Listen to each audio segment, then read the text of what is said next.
प्रिय भक्तों, आज मैं आपको श्रीमद् भगवत गीता के 5 महत्वपूर्ण श्लोकों के बारे में चर्चा करेंगे। गीता सर्वप्रथम क्या है, इसके बारे में 2 शब्द कहना चाहेंगे। गीता किसी विशिष्ट व्यक्ति, जाति, वर्ग, पंथ, देश काल या किसी रूढ़िग्रस्त संप्रदाय का ग्रंथ नहीं है, बल्कि यह सार्वलौकिक, सार्वकालिक धर्म ग्रंथ है। यह प्रत्येक देश, प्रत्येक जाति तथा प्रत्येक स्तर के प्रत्येक स्त्री पुरुष के लिए है, सबके लिए है। केवल दूसरों से सुनकर या किसी से प्रभावित होकर मनुष्य को ऐसा निर्णय नहीं लेना चाहिए जिसका प्रभाव सीधे उसके अपने अस्तित्व पर पड़ता हो। पूर्वाग्रह की भावना से मुक्त होकर सत्यान्वेषियों के लिए यह आर्ष ग्रंथ आलोक स्तंभ है। हिंदुओं का आग्रह है कि वेद ही प्रमाण है। वेद का अर्थ है ज्ञान, परमात्मा की जानकारी। परमात्मा न संस्कृत में है न संहिताओं में। पुस्तक तो उसका संकेत मात्र है, वह वस्तुतः हृदय में जागृत होता है। तो आइए मैं प्रथम श्लोक, 5 श्लोकों में से प्रथम श्लोक बोलने जा रहा हूँ। अजोपि सन् वयेयात्मा भूतानाम ईश्वरोऽपि सन् प्रकृतिम स्वाम धिष्ठय संभव वाम या तम मामया। अर्थात मैं विनाश रहित, पुनः जन्म रहित और समस्त प्राणियों के स्वर में संचारित होने पर भी अपनी प्रकृति को अधीन करके आत्म माया से प्रकट होता हूँ। एक माया तो अविद्या है जो प्रकृति में ही विश्वास दिलाती है, नीच एवं अधम योनियों का कारण बनती है। दूसरी माया है आत्म माया जो आत्मा में प्रवेश दिलाती है, स्वरूप के जन्म का कारण बनती है। इसी को योग माया भी कहते हैं, जिससे हम विलग है उस शाश्वत स्वरूप से यह जोड़ती है, मिलन कराती है। उस आत्मिक प्रक्रिया द्वारा मैं अपनी त्रिगुणमयी प्रकृति को अधीन करके ही प्रकट होता हूँ। इसके बाद दूसरा श्लोक है, यदा यदा हि धर्मस्य ग्लानिर्भवति भारत अभ्युत्थानम धर्मस्य तदा तममानं सृजाम्यहम्।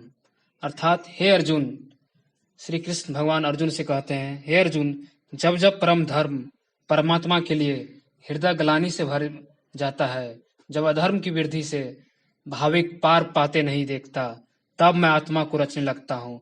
ऐसे ही ग्लानि मनु को हुई थी।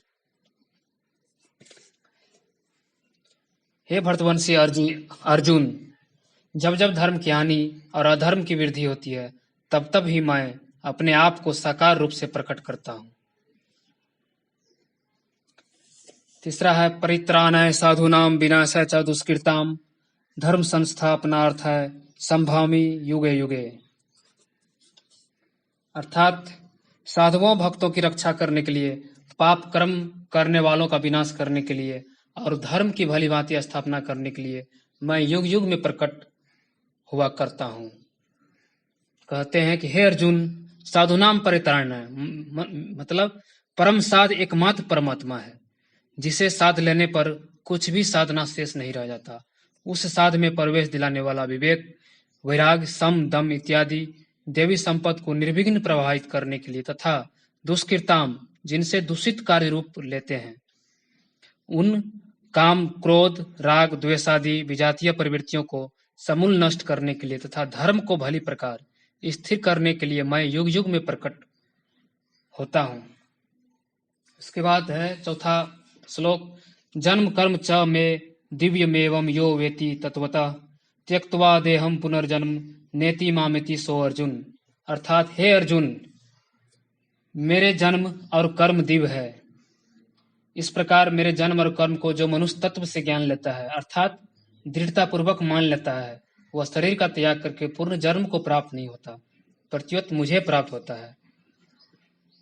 हे अर्जुन, मेरा वह जन्म अर्थात ग्लानि के साथ स्वरूप की रचना तथा मेरा कर्म अर्थात दुष्कृतियों के कारणों का विनाश, साध वस्तुओं को दिलाने वाली क्षमताओं का निर्दोष संचार, धर्म की स्थिरता, यह कर्म और जन्म दिव्य अर्थात अलौकिक है, लौकिक नहीं है। इन चर्म चक्षुओं से उसे देखा नहीं जा सकता, मन और बुद्धि से उसे मापा नहीं जा सकता।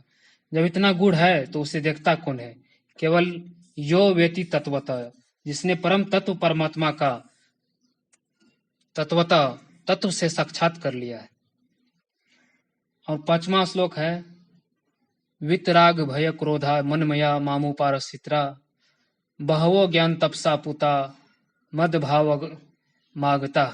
अर्थात राग और विराग दोनों से परे वितराग तथा इसी प्रकार भय अभय क्रोध अक्रोध दोनों से परे अनन्य भाव से अर्थात अहंकार रहित मेरे शरण हुए बहुत से लोग ज्ञान तप से पवित्र होकर मेरे स्वरूप को प्राप्त हो चुके हैं।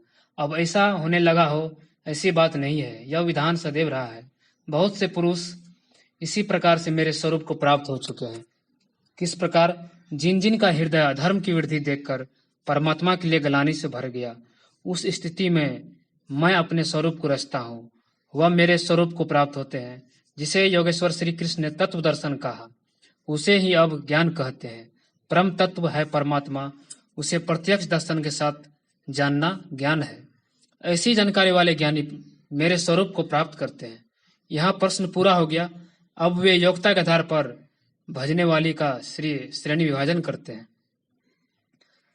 तो भक्तों, ये 5 महत्वपूर्ण श्लोक श्रीमद्